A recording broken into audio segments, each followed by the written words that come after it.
Next topic is trigonometric equations. इसमें आपको दो तरह से सोल्यूशन निकालने के लिए कहा जाएगा।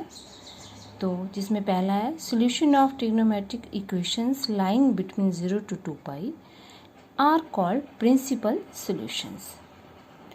मतलब कि आपको कोई इक्वेशन दी जाएगी in the form of trigonometric, मतलब टी रेशो होंगे इसमें, sine cos up to cosecant. Then बोलता है कि आपने उसको सॉल्व करना है। सॉल्व मतलब क्या होता है कि अगर आपको थीटा की फॉर्म में, एक्स की फॉर्म में, तो आपको वो वैल्यू निकालनी है। तो प्रिंसिपल सोल्यूशन क्या होंगे, जब आप उस एक्स की वैल्यू या जो भी आपको इक्वेशन में दिया गया होगा वेरिएबल, उसकी वैल्यू 0 to 2 पाई के बीच में होनी चाहिए, यानी 0 to 360 के बीच में होना चाहिए। That is called principal solution. Now next, the expression involving integer n which given all solution of trigonometric equations is called general solution। और जो solution आप निकालेंगे x, वो होना चाहिए n की फॉर्म में। वो मैं आगे आपको बताऊंगी कुछ जनरल सॉल्यूशंस। तो उसको कहेंगे आप जनरल सॉल्यूशन, यानी n नहीं होगा तो वो प्रिंसिपल सॉल्यूशन कहलाएगा, जिसमें n होगा वो जनरल सॉल्यूशन कहलाएगा। Now period of sine theta, cos theta, secant theta, cosecant theta is 2 pi. Period मतलब कि साइन थीटा कॉस थीटा की वैल्यू सेम रहती है आफ्टर 2 पाई, यानी after 360 degree. And tangent theta cot theta is pi, और tangent और cot की value रहती है पाई आफ्टर, मतलब पाई पीरियड के बाद, यानी 180 के बाद उसकी वैल्यू सेम रहती है। ये इनके कहने का मतलब है। नाउ सम इम्पॉर्टेंट रिजल्ट्स, कुछ रिजल्ट हैं ये आपको, ये वैल्यूज आपको याद रखनी है 6 की 6।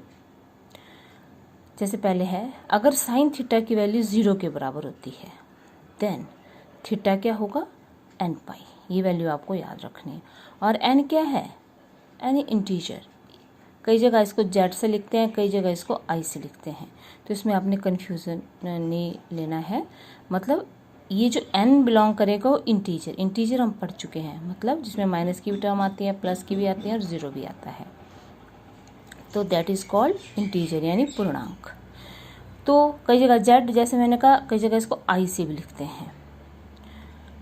तो बोलता है कि साइन थीटा जब 0 होगा तो थीटा की वैल्यू क्या होगी, n पाई होगी। ये आपने याद रखना है, ये समझ लो एक फॉर्मूला है। अगर कॉस थीटा की वैल्यू आती है, ये भी टी रेशो है, अगर वो 0 के बराबर है तो थीटा आपके पास 2n + 1 इंटू पाई/2 होगा। ये वैल्यू आपने याद रखनी है। कब, जब कॉस थीटा = 0 होगा।